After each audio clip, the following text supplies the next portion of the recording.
Ada penghinaan yang jika hanya didengar dari cerita, orang akan menganggapnya sebagai karangan. Tapi bagi saya, itu terjadi di siang bolong di sebuah perusahaan dengan ribuan karyawan.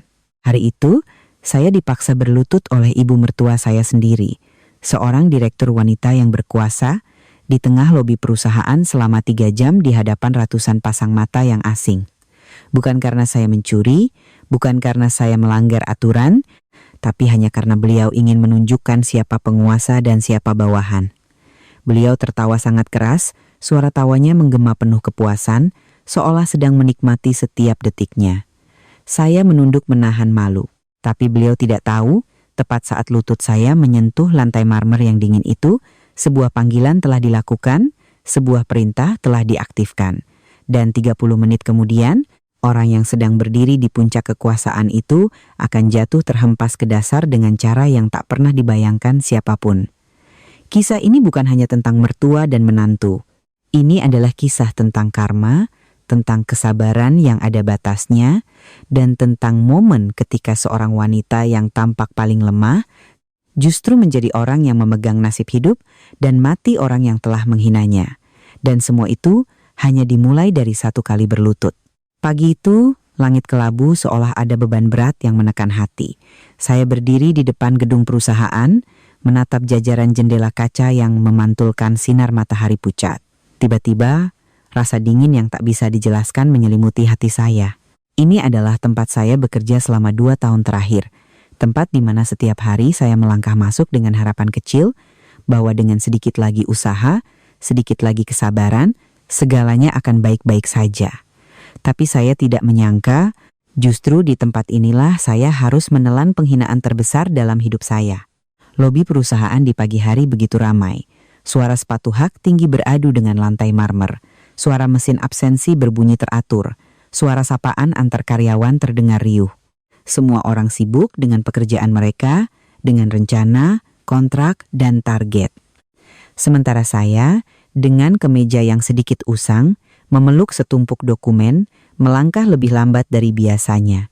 Bukan karena lelah, tapi karena saya tahu hari ini tidak akan damai. Baru beberapa langkah, suara yang familiar terdengar dari belakang setajam pisau. Berhenti, saya berbalik. Di hadapan saya, ibu mertua saya. Beliau berdiri tegak, melipat tangan. Setelan jas mahal membalut tubuhnya, wajahnya dirias sempurna, tatapannya pada saya tak ubahnya seperti menatap barang yang menghalangi jalan. "Saya akan ke ruangan saya, Bu," kata saya pelan. Berusaha tetap sopan seperti biasa. Beliau tersenyum sinis, senyum yang sama sekali tidak hangat. "Bekerja? Dengan sikap seperti ini, kamu pikir kamu pantas berada di perusahaanku?" Saya belum sempat memahami apa yang terjadi, beliau sudah menoleh ke beberapa orang di dekatnya, sengaja meninggikan suaranya agar semua orang dengar. Menantu yang tidak tahu diri itu harus diberi pelajaran sejak awal. Jantung saya berdebar kencang. Tatapan orang-orang di sekitar mulai tertuju pada saya. Ada yang pura-pura membuang muka, ada yang berhenti total, penasaran. "Bu, apa maksud ibu?" Suara saya bergetar. Beliau mendekat, aroma parfumnya yang tajam menusuk hidung, membuat saya sesak napas. Berlutut.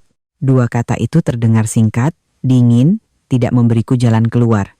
Saya terpaku. "Di sini." "Ini kan kantor, Bu," gagap saya. "Justru karena ini kantor, makanya aku harus mendidikmu." "Berlutut." Tanpa menunggu reaksi saya, beliau memberi isyarat pada petugas keamanan di dekatnya. 2 pria tegap mendekat. Tatapan mereka menghindari saya, tapi mereka tetap menjalankan perintah. "Tahan dia di sini. 3 jam. Jangan kurang 1 menit pun." Saya dipaksa berlutut di tengah lobi. Begitu lutut saya menyentuh lantai marmer yang dingin, rasa sakit yang tajam menjalar hingga ke tulang punggung. Saya menggigit bibir menahan erangan. Di sekitar saya, bisik-bisik mulai menyebar seperti gelombang. "Ya ampun, itu kan menantu Bu Direktur. Kenapa disuruh berlutut begitu? Katanya di rumah dia kurang ajar sekali." Setiap bisikan seperti jarum yang menusuk telinga saya. Saya menunduk dalam-dalam, tangan saya mencengkeram ujung kemeja. Air mata menggenang, tapi saya tahan agar tidak jatuh. Saya tidak ingin siapapun melihat saya lemah, terutama wanita yang berdiri di hadapan saya dengan raut kemenangan itu. Beliau melipat tangan, menatap saya dari atas. Nadanya penuh cemoohan.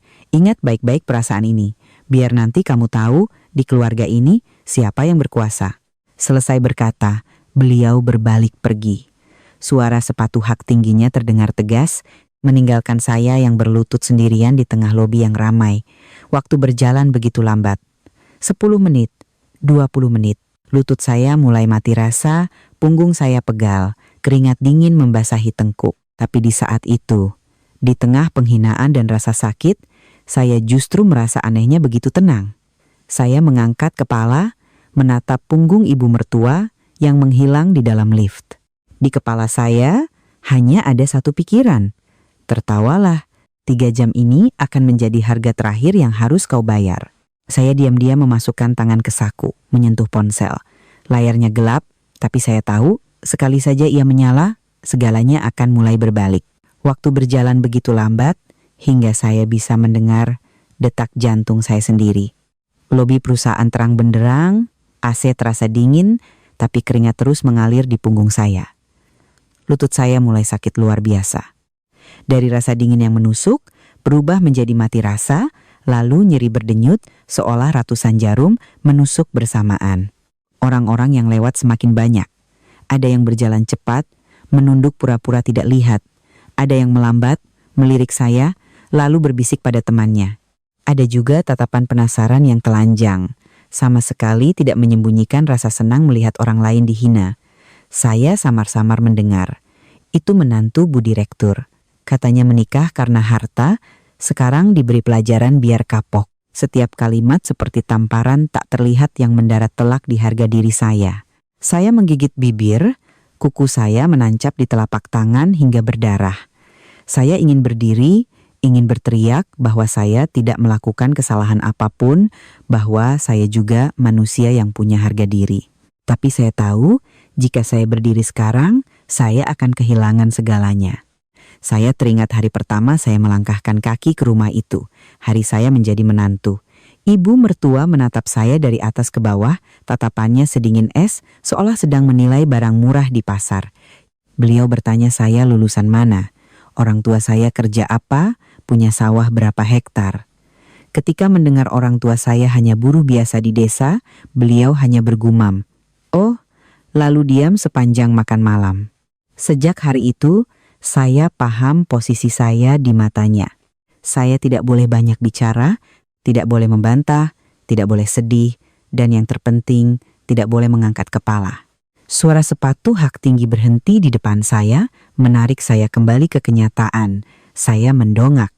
Asisten ibu mertua saya. Ia menunduk, pura-pura peduli, tapi matanya jelas menunjukkan penghinaan. "Sabar ya Mbak, Ibu lagi emosi. Nanti kalau sudah reda juga selesai." Saya menatapnya, dalam hati tertawa getir. Bagi mereka penghinaan yang saya alami hanyalah sebuah drama hiburan di waktu senggang. Punggung saya mulai pegal, leher saya kaku. Saya mengubah posisi sedikit, tapi gerakan kecil itu saja sudah terasa begitu menyakitkan. Tepat saat itu, saya merasakan sebuah tatapan yang berbeda. Di sudut lobi, seorang pria paruh baya berdiri diam sejak tadi.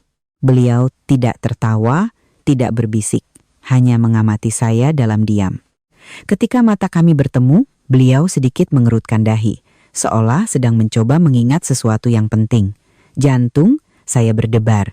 Apa beliau mengenaliku? Saya langsung menunduk, tidak ingin menunjukkan apa-apa lagi. Saat ini, saya tidak boleh ceroboh. Saya harus membiarkan segalanya berjalan apa adanya. Saya harus membuat mereka percaya bahwa saya hanyalah seorang menantu lemah. Seorang karyawan rendahan yang sedang gemetar berlutut di tengah lobi karena dihukum oleh direktur. Ponsel di saku saya bergetar pelan. Hanya sekali, sangat singkat.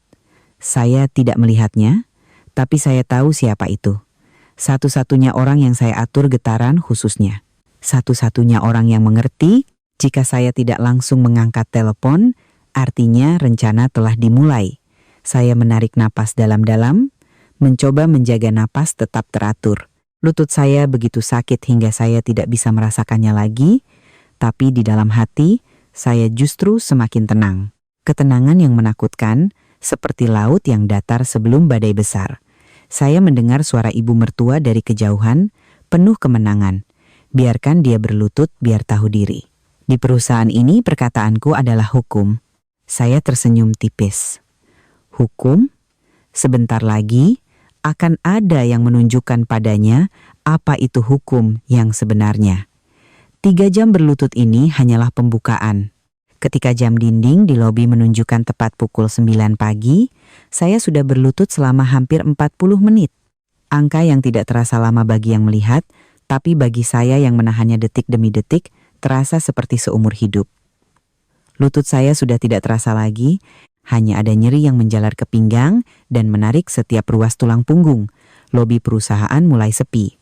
Karyawan sudah naik ke lantai masing-masing, hanya tersisa beberapa orang yang lalu lalang. Justru kesepian itulah yang membuat saya merasa semakin terasing. Tidak ada lagi bisik-bisik, hanya ada tatapan-tatapan curi-curi. Seolah saya adalah noda yang sengaja dipamerkan di tengah ruangan yang bersih dan mewah ini. Saya mendengar pintu lift terbuka di lantai dasar. Sekelompok orang keluar, berpakaian rapi, tampak tergesa-gesa.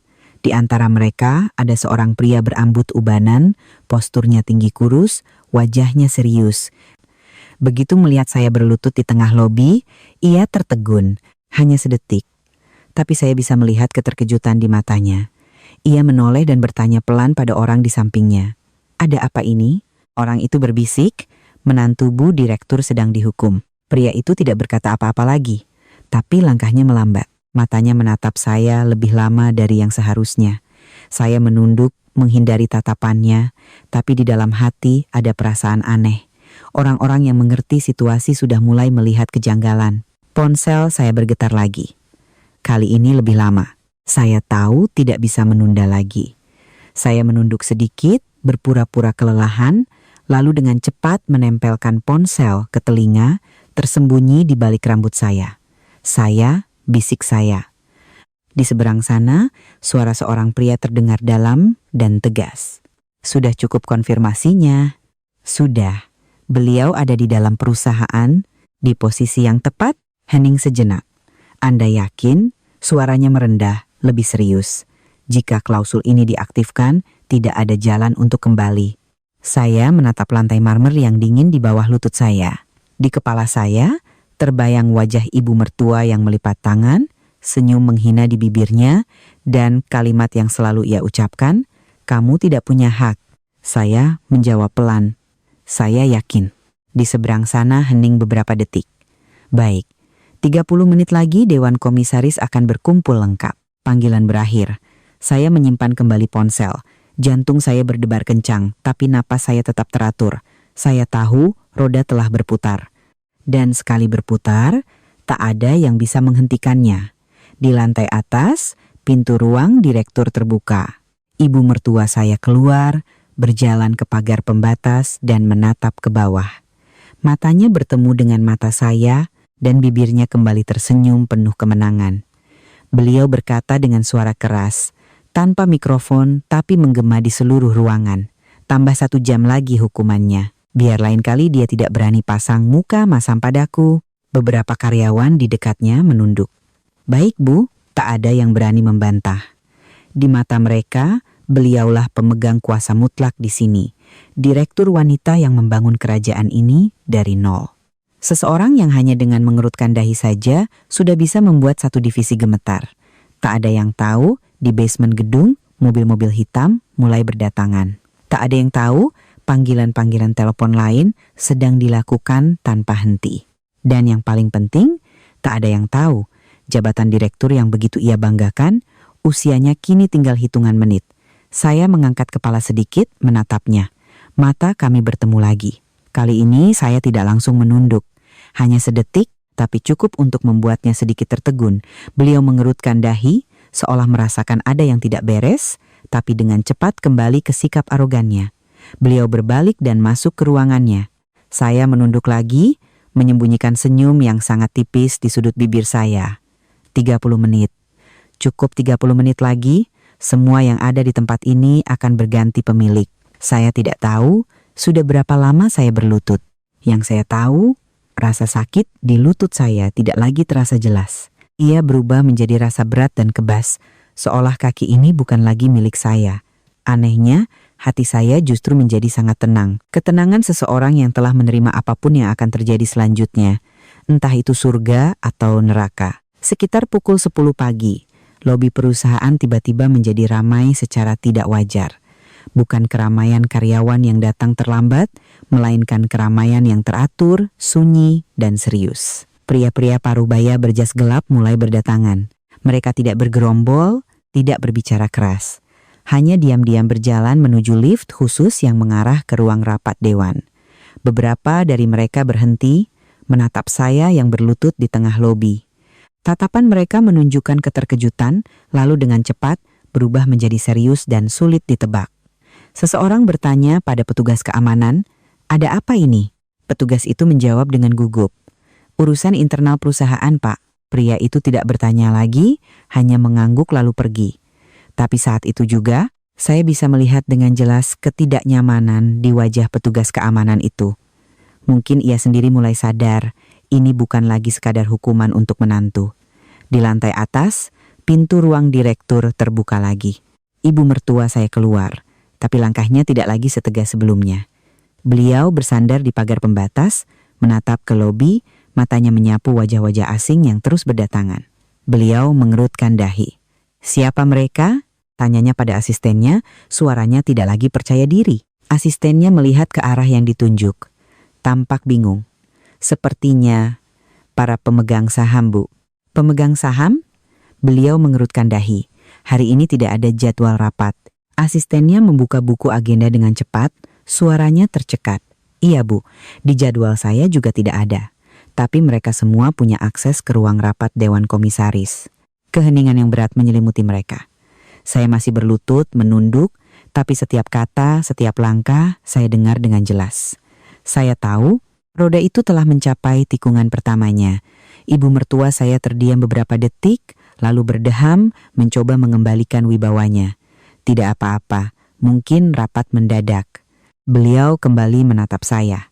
Matanya masih menghina, tapi di dalamnya sudah ada sebersit kegelisahan. Jangan biarkan dia berdiri. Harus 3 jam penuh. Selesai berkata, beliau berbalik masuk ke ruangannya, membanting pintu, seolah ingin memadamkan perasaan tidak nyaman yang mulai muncul. Di lobi, tatapan orang-orang pada saya sudah berubah. Bukan lagi sekadar penasaran atau kasihan. Ada yang menatap saya lama, seolah sedang mencoba menghubungkan sesuatu. Ada yang mengangguk sangat pelan ke arah saya, lalu cepat-cepat pergi seolah takut terlihat. Jantung saya berdebar. Mereka sudah tahu. Setidaknya mereka tahu bahwa orang yang sedang berlutut di sini bukan sekadar menantu rendahan. Ponsel di saku saya bergetar lagi. Kali ini bukan panggilan, tapi pesan singkat.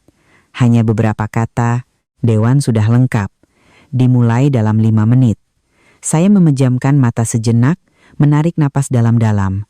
Lutut saya begitu sakit hingga saya harus menggertakkan gigi agar tidak mengerang. Tapi di dalam hati saya, sebuah api dingin mulai menyala. 5 menit lagi.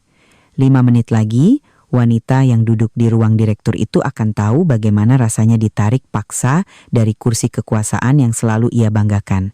Saya membuka mata. Lampu lobi masih terang, lantai marmer masih dingin. Tapi saya tahu, ini adalah saat terakhir saya berlutut di sini sebagai orang yang tertindas.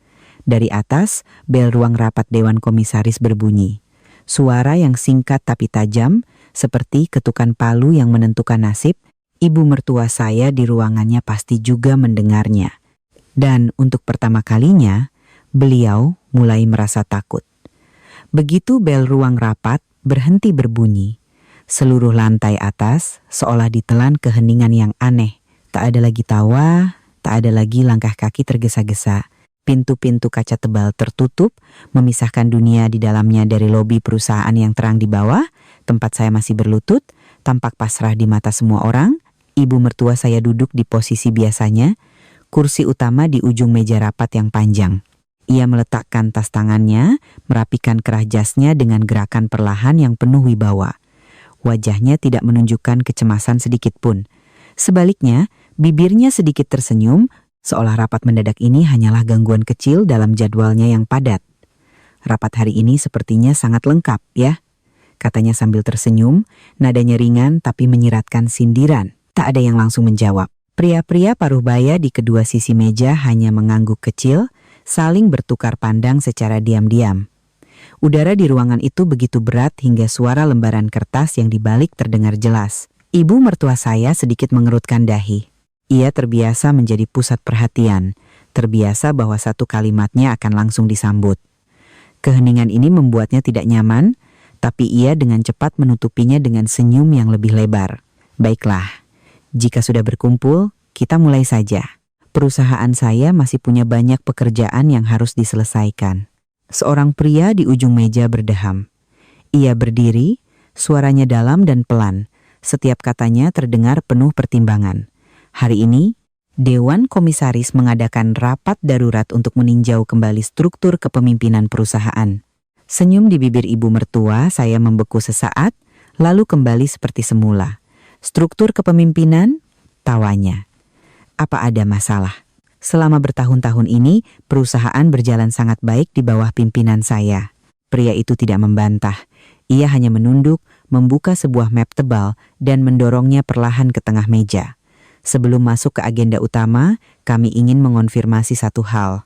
Ia berhenti, matanya menyapu seisi ruangan, lalu melanjutkan dengan perlahan.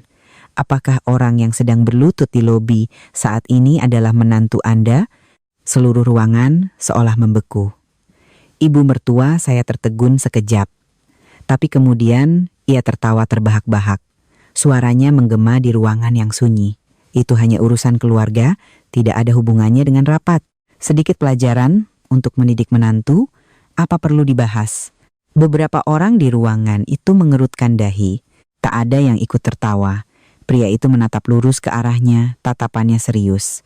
Secara pribadi, mungkin itu urusan keluarga. Tapi sebagai direktur sebuah perusahaan publik, apa yang terjadi di lobi adalah masalah yang sangat serius. Senyum ibu mertua saya mulai kaku. Ia mencengkeram pegangan kursinya, tapi tetap berusaha menjaga suaranya tetap tenang. Apa yang ingin kalian katakan? Pria itu tidak langsung menjawab. Ia melirik jam tangannya. Kita masih kekurangan satu orang. Kita tunggu 5 menit lagi. Di lobi, saya masih berlutut, tapi saya bisa merasakan perubahan di sekitar saya. Orang yang lewat tidak lagi berani menatap terang-terangan. Petugas keamanan di dekat saya terus-menerus melirik jam, wajahnya tegang. Ponsel di saku saya bergetar sangat pelan. Sudah tiba. Saya memejamkan mata. Di lantai atas, pintu ruang rapat terbuka. Seseorang masuk. Tidak tergesa-gesa, tidak juga berisik. Tapi kehadirannya membuat semua orang di ruangan itu serempak berdiri. Kecuali ibu mertua saya. Beliau bahkan belum sempat mengerti apa yang terjadi ketika nasib kursi direkturnya secara resmi memasuki menit-menit terakhir. Pintu ruang rapat tertutup di belakang orang yang baru saja masuk, menimbulkan bunyi klik yang sangat pelan. Tapi saat itu, suara itu terdengar seperti sebuah titik akhir. Tak ada yang bicara. Seluruh ruangan diselimuti atmosfer yang begitu pekat hingga ibu mertua saya bisa mendengar detak jantungnya sendiri. Pria yang baru masuk itu tidak langsung duduk. Ia berdiri tegak di ujung meja, tatapannya yang tenang menyapu setiap orang, lalu berhenti pada ibu mertua saya.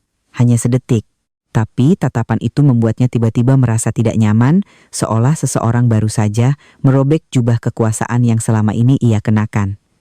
"Maaf saya terlambat," katanya. Suaranya dalam dan tegas. "Saya baru saja menyelesaikan beberapa prosedur terakhir." Salah seorang anggota dewan mengangguk. "Kalau begitu, kita bisa mulai." Ibu mertua saya baru saat itu berdiri, memasang senyum basa-basi. "Anda." Pria itu tidak langsung menjawab. Ia menarik kursi, duduk di seberang ibu mertua saya, lalu perlahan membuka map di hadapannya. "Saya adalah perwakilan hukum untuk saham dengan hak suara." Ia berhenti. "Saham dengan hak suara tertinggi dalam rapat hari ini." Begitu kalimat itu selesai, raut wajah ibu mertua saya langsung berubah. Senyumnya membeku. Ia menatap sekeliling, seolah mencari konfirmasi. Tapi, yang ia dapatkan hanyalah tatapan serius dan menghindar. Tak ada lagi rasa hormat seperti sebelumnya. "Tidak mungkin," gumamnya. "Saya tidak menerima pemberitahuan apapun." Pria itu mengangguk kecil. "Betul. Karena pemberian kuasa ini tidak memerlukan persetujuan Anda." Ia berhenti sejenak, lalu melanjutkan, setiap katanya jelas.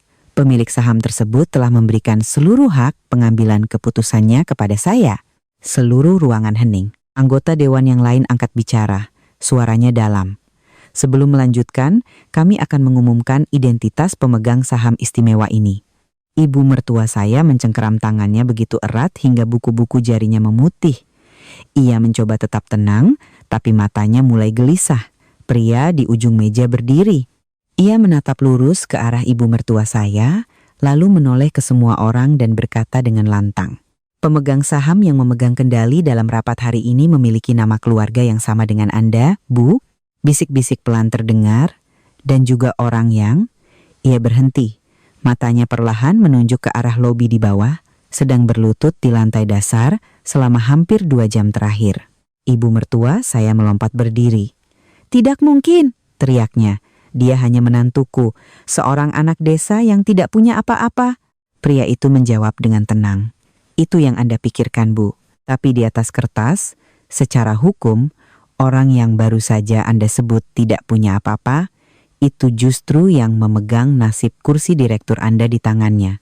Di lobi, saya masih berlutut, tapi saya tahu, momen ini telah tiba. Di lantai atas, ibu mertua saya mundur selangkah, punggungnya menabrak kursi. Wajahnya pucat, matanya liar. Saya tidak ada di sana, tapi saya bisa membayangkan dengan jelas perasaannya saat itu. Perasaan ketika dunia yang ia kenal runtuh, ketika orang yang paling ia remehkan justru menjadi orang yang paling berkuasa. Pria itu menutup mapnya, suaranya yang dingin menggema. Dan sekarang, Dewan Komisaris akan memulai pemungutan suara. Saat itu, senyum arogan ibu mertua saya resmi lenyap. Di dalam ruang rapat Dewan Komisaris, udara begitu berat hingga napas pun terdengar. Map-map dokumen tergeletak rapi di hadapan setiap orang, tak ada lagi yang bicara.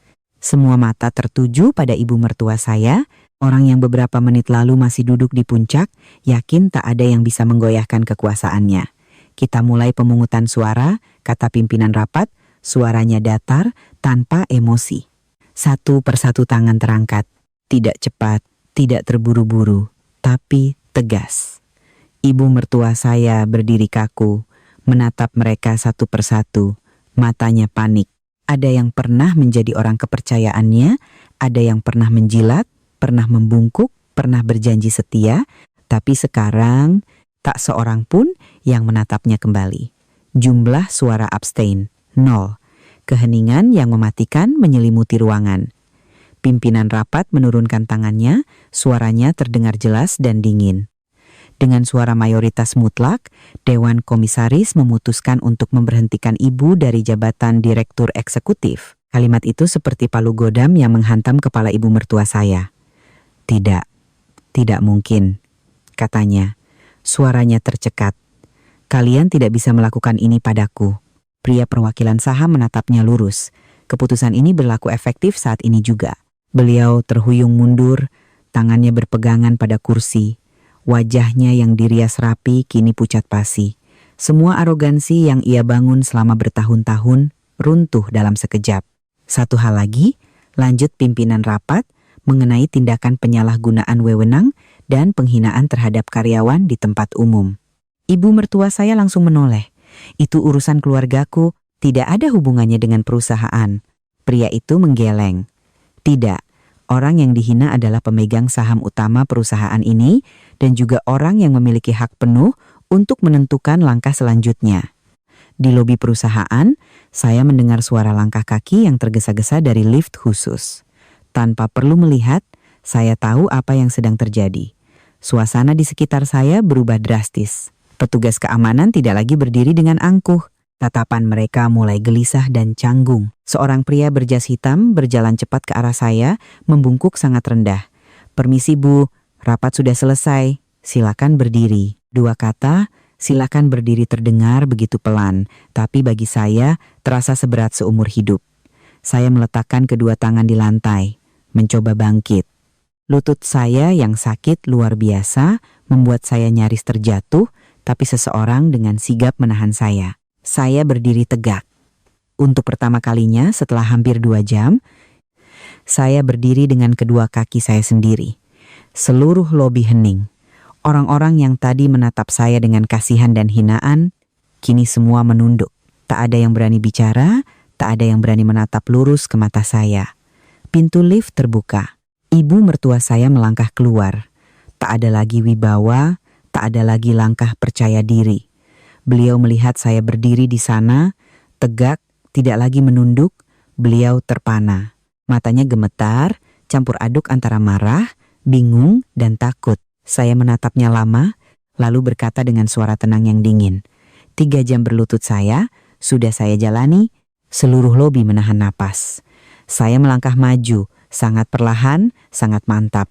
Sekarang giliran ibu, bukan untuk berlutut, tapi untuk membayar harganya. Seluruh lobi hening. Tak ada lagi suara sepatu hak tinggi, tak ada lagi bisik-bisik, hanya ada suara AC yang berhembus di langit-langit yang tinggi.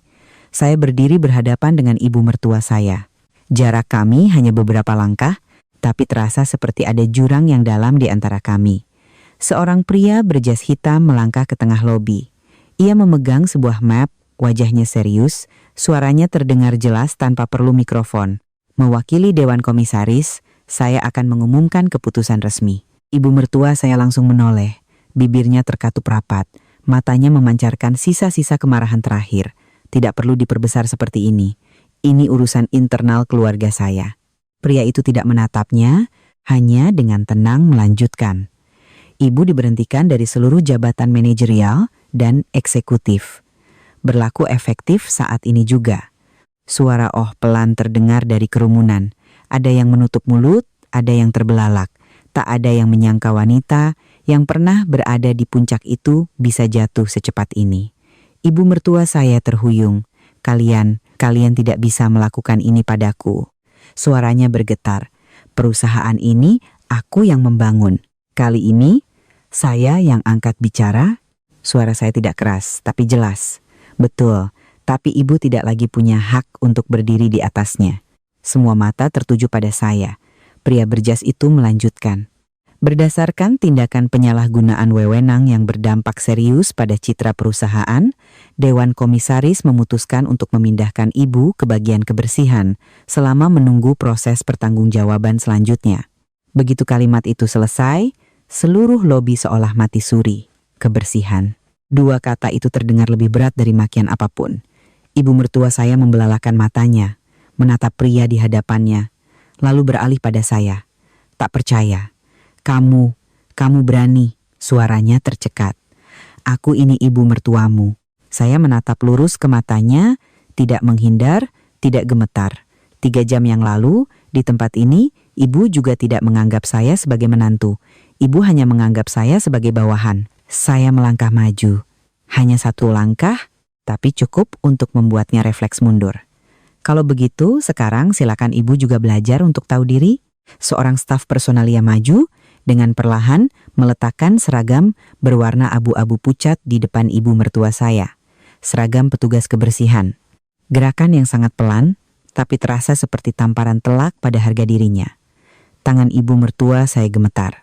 Beliau menatap seragam itu lama, lalu tertawa.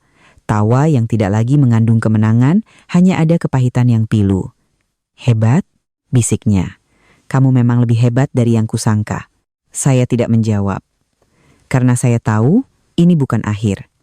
Ini hanyalah awal dari masa di mana beliau harus hidup dengan apa yang pernah ia lakukan pada orang lain.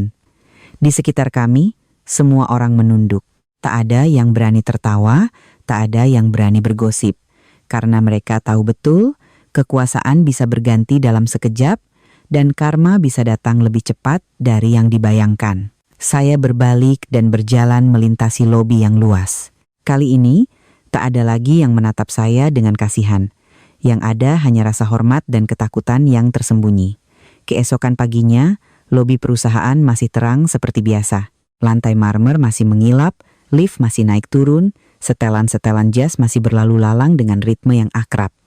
Tapi ada satu hal yang telah berubah, posisi manusia di dalam ruang itu. Ibu mertua saya muncul pukul 7 pagi. Tidak lagi dengan setelan jas hitam, tidak lagi dengan sepatu hak tinggi, tidak lagi dengan kalung mutiara di lehernya. Beliau mengenakan seragam abu-abu pucat yang sedikit kebesaran, tangannya memegang alat pel dan ember. Rambutnya yang kemarin disanggul rapi, kini hanya diikat seadanya di belakang, memperlihatkan uban-uban yang sebelumnya tak pernah terlihat. Beliau berdiri diam sejenak di tengah lobi, seolah bingung harus mulai dari mana. Seorang karyawan muda lewat dan tertegun saat mengenalinya. Gadis itu membeku, matanya terbelalak, lalu dengan cepat menunduk dan berjalan pergi seolah melarikan diri. Orang lain pura-pura sibuk menelepon. Ada yang menatapnya lama, lalu membuang muka, bibirnya terkatup rapat. Tak ada yang berani bicara. Beliau menunduk, mencelupkan kain pel ke dalam ember. Gerakannya kaku dan canggung. Air tumpah, membasahi ujung celananya. Beliau mengerutkan dahi, menghela napas, lalu mulai mengepel. Saya berdiri di lantai 2, menatap ke bawah. Bukan karena penasaran, bukan juga karena puas. Tapi karena saya ingin memastikan semuanya berjalan semestinya, kemarin beliau memaksaku berlutut di tempat ini di hadapan seluruh perusahaan. Hari ini, beliau membungkuk mengepel lantai itu, di bawah tatapan yang sama. Bedanya, kali ini tak ada yang berani tertawa. Seorang kepala divisi keluar dari lift dan terpana melihatnya. "Ibu, Mbak," panggilnya. Bingung harus memanggil apa. Ibu mertua saya mendongak. Matanya sempat goyah, tapi dengan cepat kembali menunduk. "Saya petugas kebersihan," katanya pelan. "Ada yang perlu dibersihkan, Pak?" Kalimat itu ringan, tapi jatuh di lobi dengan bobot yang berat. Pria itu wajahnya memerah, menggeleng cepat. Tidak perlu, Bu." Ia bergegas pergi, punggungnya kaku. Mungkin ia sendiri tidak pernah menyangka akan menghadapi pemandangan ini. Saya berbalik kembali ke ruang kerja baru saya. Ruangan yang tidak besar tapi terang dan tenang. Di atas meja, ada papan nama yang baru dipasang pagi ini. Tidak ada jabatan yang panjang. Hanya nama saya, ringkas dan jelas. Sesaat kemudian, pintu diketuk. Masuk. Yang masuk adalah kepala personalia. Ia membungkuk sangat hormat. "Ada satu hal yang saya rasa perlu Ibu ketahui. Katakan saja." Beliau meminta untuk bertemu dengan Ibu. Saya diam sejenak. Di kepala saya tidak ada perasaan kemenangan. Hanya ada ruang kosong yang ringan, seolah segalanya memang seharusnya berakhir seperti ini sejak lama. "Suruh beliau menunggu," kata saya. "Saya masih ada pekerjaan." Pria itu mengangguk tanpa bertanya lagi. Di lobi, ibu mertua saya terus mengepel. Gerakannya lambat dan lelah.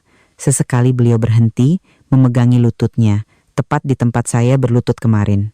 Mungkin saat itulah beliau baru benar-benar mengerti bagaimana rasanya. Tak ada yang memarahinya, tak ada yang menghinanya. Tapi keheningan, seluruh perusahaan itulah hukuman yang paling berat. Menjelang siang, saat lobi sudah sepi, barulah saya berdiri dan meninggalkan ruang kerja. Langkah saya perlahan, tidak terburu-buru, tidak juga ragu.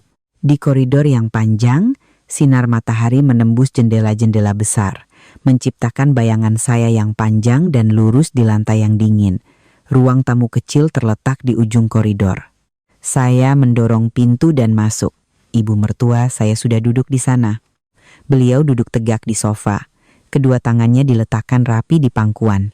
Seragam kebersihan berwarna abu-abu itu tampak kusut setelah bekerja seharian.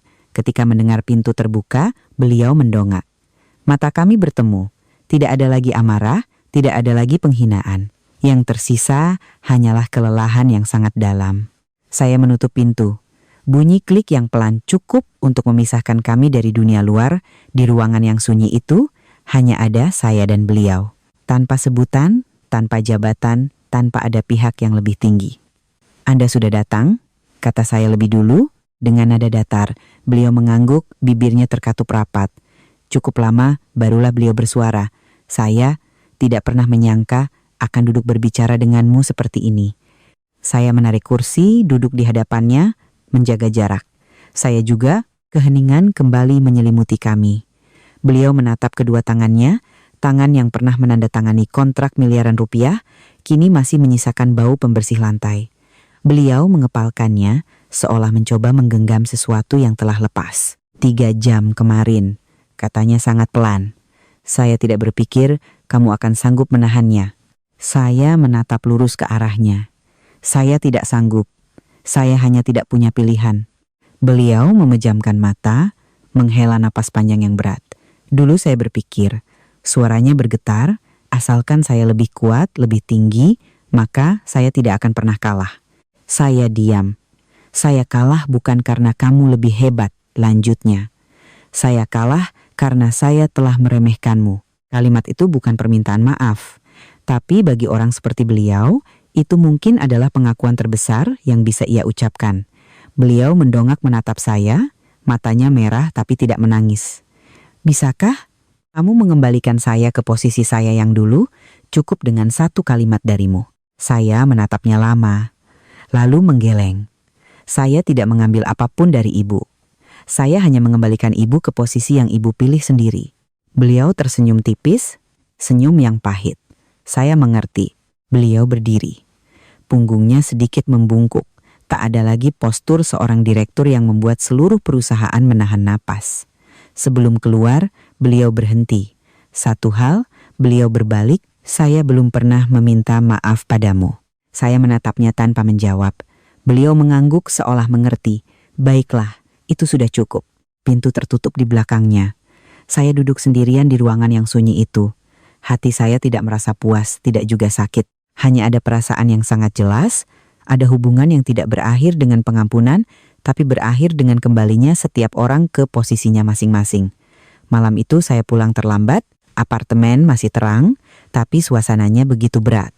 Begitu membuka pintu, saya melihat suami saya duduk di ruang tamu, bersandar di sofa, kedua tangannya bertaut. Ia tidak menonton TV, tidak memegang ponsel. Ia hanya duduk di sana, menatap lantai, seolah sedang mencoba lari dari sesuatu yang tidak bisa dihindari. Ia mendongak saat mendengar suara pintu. Matanya merah, lelah, dan bingung. Aku sudah tahu semuanya, katanya dengan suara serak. Saya meletakkan tas, melepas sepatu, tanpa langsung menjawab. Tahu apa? Ia tersenyum getir tentang apa yang terjadi di kantor, tentang ibu yang diturunkan jabatannya. Saya duduk di kursi di hadapannya. Jarak kami tidak jauh, tapi terasa ada dinding tak kasat mata di antara kami. Kamu datang untuk menyalahkanku? Tanya saya. Ia menggeleng cepat. Tidak, aku hanya tidak menyangka akan jadi begini. Saya menatapnya lama. Pria ini yang pernah berdiri di samping saya di pelaminan, yang pernah berjanji akan melindungiku. Tapi pria ini juga yang kemarin diam saat ibunya memaksaku berlutut di lobi. Kamu ingat kemarin aku berlutut berapa lama? Tanya saya datar. Ia menunduk.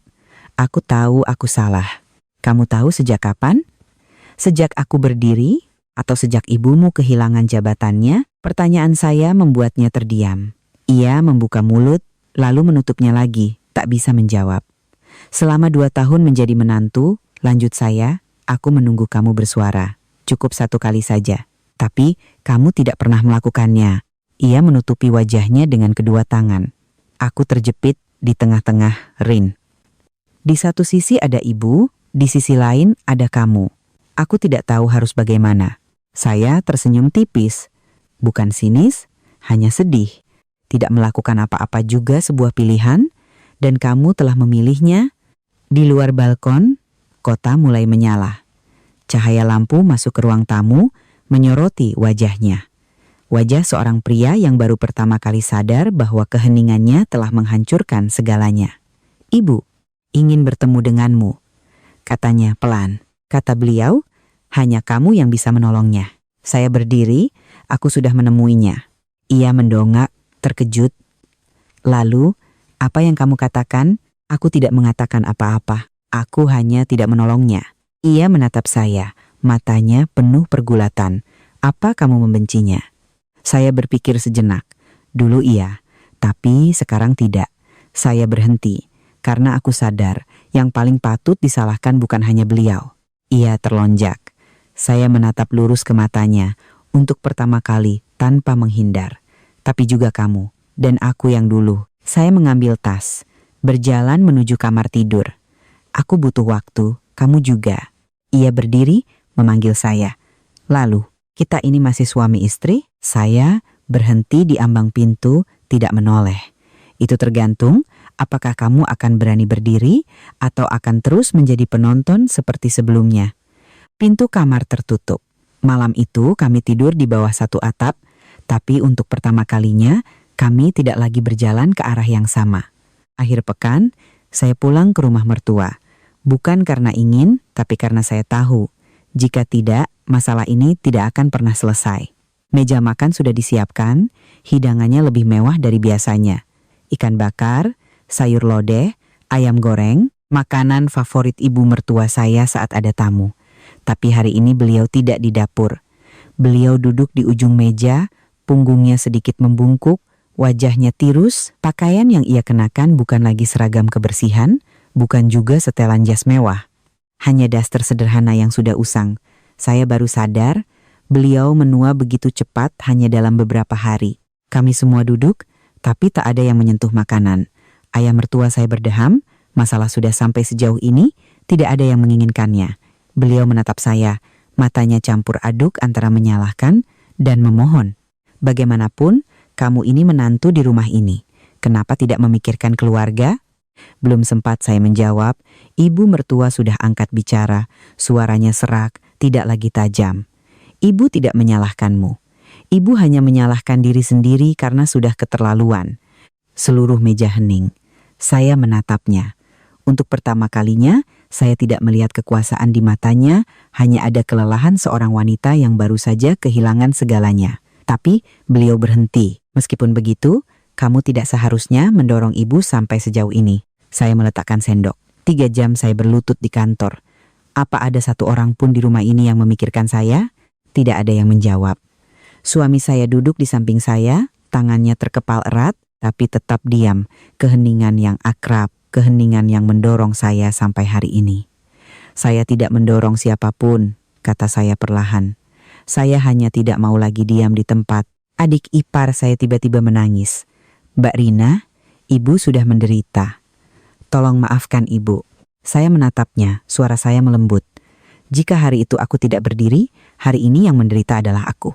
Ibu mertua menunduk, air matanya jatuh ke mangkuk nasi yang belum tersentuh. Untuk pertama kalinya, saya tidak merasa puas. Saya hanya merasa sangat lelah. Ayah mertua menghela napas. Jika kamu masih punya sedikit rasa kekeluargaan, pikirkan lagi pernikahan ini. Saya menoleh pada suami saya. Ia menatap saya dengan panik. Rina, jangan perbesar masalah ini. Kita kan masih suami istri. Saya berdiri.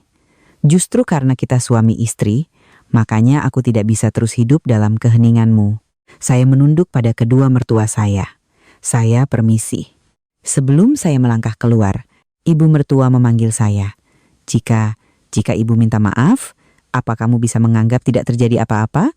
Saya berbalik. Kali ini saya menatapnya lama, lalu menggeleng. Ada permintaan maaf yang datangnya terlalu terlambat untuk menahan seseorang pergi, Bu. Tapi cukup tepat waktu untuk membuat orang belajar hidup dengan cara yang berbeda. Saya membuka pintu dan melangkah keluar. Di luar, hari mulai gelap, angin berhembus dingin. Tapi untuk pertama kalinya setelah sekian lama, saya merasa bisa bernapas dengan paru-paru saya sendiri.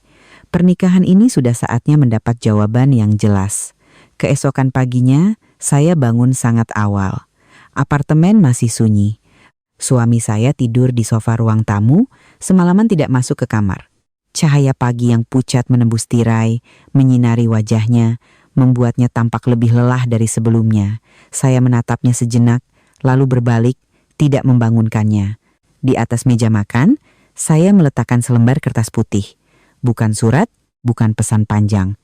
Itu adalah surat gugatan cerai. Saya telah menulisnya semalam, kata demi kata, dengan sangat perlahan. Tangan saya tidak gemetar, hati saya tidak ragu, seolah saya telah menunggu momen ini sejak lama. Ketika ia bangun, saya sudah duduk di hadapannya. Ia melihat surat itu dan terpana. Kamu? Serius? Iya, jawab saya. Aku serius. Ia mengambil surat itu. Membacanya lama. Matanya memerah, suaranya tercekat.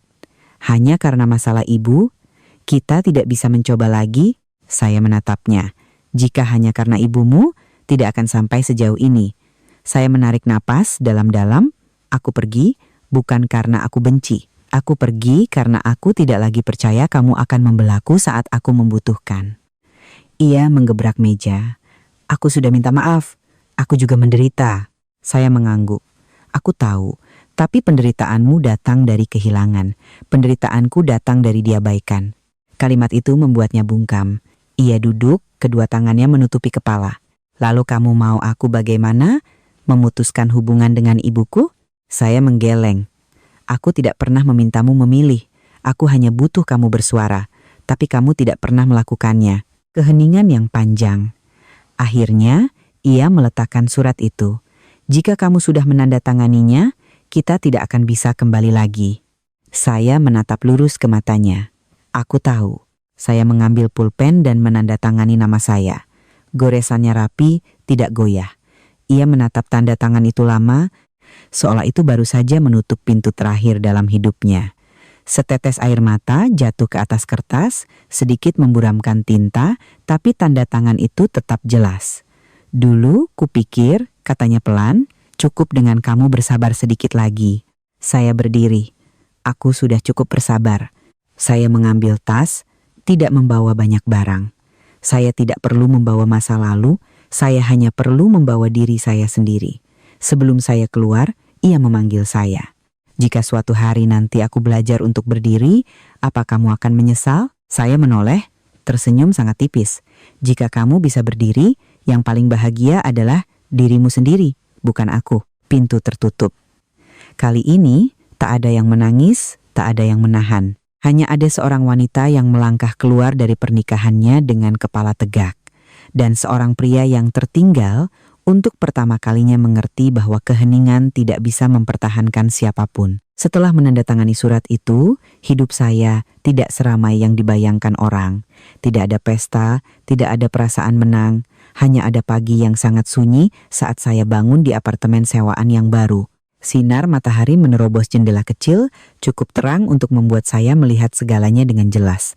Ruangan ini kosong, tapi hati saya tidak. Saya membuat secangkir kopi, bersandar di balkon, menatap arus lalu lintas di bawah. Untuk pertama kalinya setelah bertahun-tahun, saya tidak perlu berpikir hari ini harus menyenangkan siapa. Tidak perlu khawatir akan dimarahi karena hal sepele. Saya hanya berpikir, hari ini saya ingin hidup seperti apa. Di kantor, orang-orang masih menjaga jarak dengan hormat. Tidak ada lagi tatapan penasaran atau bisik-bisik. Saya berjalan melewati lobi tempat saya pernah berlutut, langkah saya tidak melambat. Lantai marmernya masih dingin, lampunya masih terang, tapi perasaan saya sudah berbeda. Ada hal-hal yang setelah dilewati, baru kita sadar betapa kuatnya diri kita. Suatu sore, saya menerima telepon dari mantan ayah mertua saya. Beliau berkata dengan pelan, "Ibumu akhir-akhir ini jadi pendiam." Selesai kerja, langsung masuk kamar, tidak mengeluh apa-apa. Saya diam. Ibumu bertanya, beliau ragu, "Apa kamu baik-baik saja?" Saya menjawab, "Iya Pak, saya baik-baik saja." Itu saja. Tidak menyalahkan, tidak mengeluh, tidak mengungkit masa lalu. Karena ada jarak yang diciptakan bukan untuk disambung kembali, tapi agar setiap orang belajar untuk berdiri di atas kaki mereka sendiri. Saya juga mendengar kabar tentang mantan suami saya. Ia pindah divisi, tidak lagi di posisi yang sama. Ia menjadi lebih pendiam, tidak lagi mencari-cari alasan untuk keheningannya. Kata orang, setelah semua ini, ia baru mulai belajar untuk bersuara. Tapi sudah terlambat. Suatu malam, saat merapikan barang, saya menemukan cincin kawin kami. Saya memegangnya lama. Tidak ada amarah, tidak ada penyesalan. Saya hanya merasa cincin ini telah menyelesaikan perannya dalam satu babak hidup yang harus saya lewati untuk menjadi dewasa. Saya meletakkannya di laci, tidak saya buang, tapi juga tidak saya bawa. Di luar kota menyala. Saya mengenakan jaket, melangkah keluar, angin sejuk, langit tinggi, segalanya terasa biasa. Tapi bagi saya, ini adalah kebiasaan yang paling berharga. Saya sadar satu hal yang sangat jelas. Tidak semua yang pergi adalah pecundang. Ada yang pergi agar bisa hidup, dan ada yang tertinggal untuk mempelajari pelajaran yang telah mereka lewatkan begitu lama. Sore itu, ibu mertua saya ditugaskan membersihkan koridor paling ujung di lantai 3. Tak ada yang memilih area itu. Jauh dari lift, sepi hingga hanya terdengar suara kain pel yang diseret di lantai. Beliau membungkuk perlahan, setiap gerakannya terasa berat. Punggungnya sakit, lututnya nyeri, tapi beliau tidak mengeluh, bukan karena kuat, tapi karena tak ada lagi tempat untuk mengeluh. Di ujung koridor ada sebuah ruangan kecil, gudang. Hari ini, manajer menyuruhnya untuk merapikannya. Pintu terbuka, aroma lembab menyeruak. Di dalamnya ada tumpukan map yang sudah menguning, kursi-kursi rusak, dan sebuah papan nama tua yang tergeletak di sudut. Beliau tertegun melihatnya. Papan nama perak dengan tulisan yang sudah sedikit tergores. Direktur Eksekutif. Beliau membungkuk, memungutnya. Tangannya gemetar. Dulu, papan nama ini berdiri gagah di atas meja kerjanya yang luas dan mengilap. Setiap tamu yang masuk pasti akan meliriknya sebelum bicara. Sekarang, ia tergeletak di gudang, berdebu, seperti sesuatu yang tak lagi dibutuhkan. Beliau duduk di sebuah kursi rendah hala pintu, meletakkan papan nama itu di pangkuannya. Ruangan Fribudan. Untuk pertama kalinya setelah bertahun-tahun, beliau tidak ada telepon yang berdering, tidak ada yang menunggunya membuat keputusan. Yang tersisa hanyalah waktu. Beliau teringat pagi itu. Lobi yang terang, menantunya yang berlutut di lantai yang dingin, matanya menunduk, bahunya sedikit bergetar. Apa yang beliau pikirkan saat itu? Dia harus tahu posisinya. Pikiran itu kini kembali, kata demi kata, seperti sebuah tamparan tanpa suara. Beliau menutupi wajahnya dengan kedua tangan, bahunya bergetar. Tak ada yang melihat, tak ada yang menyaksikan. Tak ada yang tahu, di ruangan ujung koridor itu, seorang wanita yang pernah berada di puncak kekuasaan sedang menangis dalam diam. Bukan menangis karena kehilangan jabatan, tapi menangis karena untuk pertama kalinya ia sadar apa yang telah ia lakukan pada orang lain. Terdengar suara langkah kaki. Seorang karyawan muda lewat dan tertegun melihatnya duduk di gudang. "Bu, ibu perlu bantuan?" Ibu mertua saya mendongak, matanya merah, tapi suaranya anehnya tenang. "Tidak apa-apa, saya bisa sendiri." Gadis muda itu mengangguk lalu pergi. Tidak menjilat, tidak juga menghina. Hanya ada rasa hormat yang secukupnya, sesuatu yang dulu tidak pernah beliau butuhkan dan tidak pernah berikan pada siapapun. Setelah selesai, beliau meletakkan kembali papan nama itu ke dalam kardus, menutupnya dengan pelan, seolah sedang menutup satu babak kehidupannya. Sore tiba, koridor sepi. Beliau mendorong troli pembersih kembali ke gudang, menguncinya, lalu berdiri sendirian di depan jendela kaca, menatap ke lobi. Di tempat itu, beberapa hari yang lalu, menantunya berlutut. Hari ini, tak ada siapa-siapa di sana. Beliau baru sadar, sangat terlambat. Ada kekuasaan yang hanya ada saat orang lain takut padamu. Dan ketika rasa takut itu hilang, segalanya ikut hilang. Beliau berbalik, berjalan perlahan ke ruang ganti. Punggungnya lebih bungkuk, langkahnya lebih lambat. Tapi di matanya, untuk pertama kalinya, tidak ada lagi arogansi. Hanya ada kesadaran yang terlambat. Beberapa minggu kemudian, saya mendengar kabar mantan ibu mertua saya masuk rumah sakit. Bukan penyakit serius, hanya kelelahan. Suatu pagi, saat sedang mengepel koridor, beliau pusing dan pingsan. Rekan kerjanya memanggil ambulans. Saat sadar, beliau sudah berada di kamar rumah sakit yang serba putih, bau antiseptik menguar, langit-langitnya jauh lebih rendah dari ruang direktur miliknya dulu. Dokter berkata, "Tidak ada yang berbahaya. Tapi ibu perlu istirahat. Tubuh ibu sudah terlalu lama menanggung tekanan. Baru saat itu beliau mengerti arti kata itu. Mantan ayah mertua saya menelpon. Suaranya terdengar lebih tua. Dia tidak mau merepotkanmu, tapi ayah pikir kamu perlu tahu. Saya terdiam lama. Bukan karena benci, bukan juga karena kasihan. Tapi karena saya tahu masalah ini tidak lagi ada hubungannya dengan saya. Iya Pak, saya sudah tahu. Tolong jaga ibu baik-baik." Beliau menghela napas. "Ayah minta maaf karena tidak bisa melindungimu waktu itu." Saya memejamkan mata sejenak. "Sudah berlalu Pak. Sekarang kita jalani saja hidup masing-masing dengan baik." Telepon ditutup. Saya tidak datang ke rumah sakit. Bukan karena dingin, tapi karena saya sadar. Kehadiran saya saat ini bukan untuk menyembuhkan, melainkan untuk mengingatkan pada luka yang sudah tertutup. Di kamar rumah sakit, mantan ibu mertua saya berbaring menghadap jendela. Sinar matahari sore menyinari wajahnya yang pucat. Untuk pertama kalinya setelah puluhan tahun, beliau bukan lagi pusat perhatian di ruangan manapun. Dia, datang tidak, tanyanya pada mantan ayah mertua saya. Beliau menggeleng. Mantan ibu mertua saya mengangguk pelan. Tidak sedih, tidak menyalahkan. Hanya sebuah anggukan dari orang yang telah mengerti apa yang tidak bisa digenggam lagi.